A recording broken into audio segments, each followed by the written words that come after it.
Today on Running to Him. Joseph showed his grace to those who once tormented him. Are we showing others that grace as well? We will read through the Pentateuch until January, and today we read Genesis chapters 43 and 44, and we'll concentrate on chapter 43, verses 22 through 23. Genesis chapter 43, 22 through 23 says, "We have also brought down other money in our hand to buy food. We do not know who put our money in our sacks."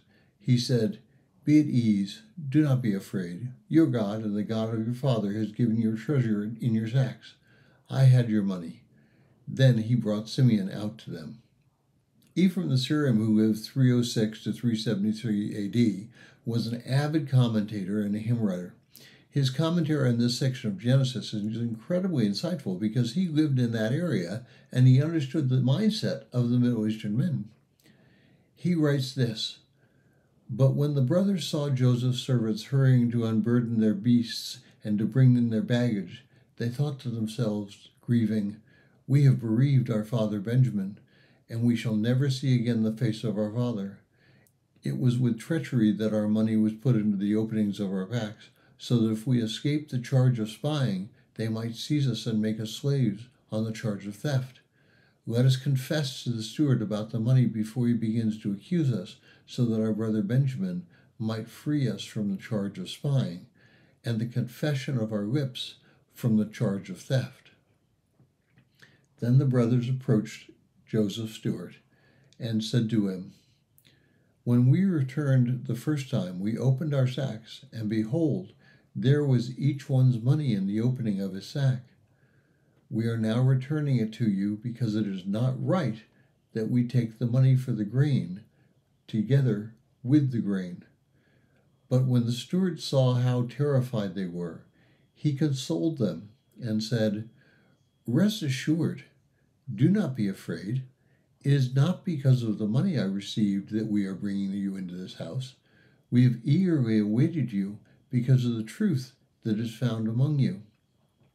You will not be condemned for something you did not take. You have been summoned to recline and seated before our master, for he is just, and by the honor that he has reserved for you, this second time he wishes to make you forget the disgrace that you endured the first time."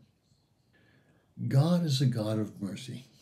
He doesn't seek to destroy. He aims to bring people close to him and to bless them in ways that they have not expected. In this sense, Joseph fits the role of God. He had the power to destroy, and he could give, and he showed his love by giving the money back to them and welcoming them back to Egypt.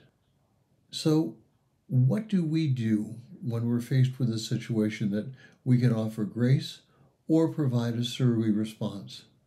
Do we seek to get back at people we think who have wronged us? Or do we recognize that God is in control of our lives, and it is through that understanding that our lives can change, and we can live graciously in a world that only seeks itself? Thank you for listening.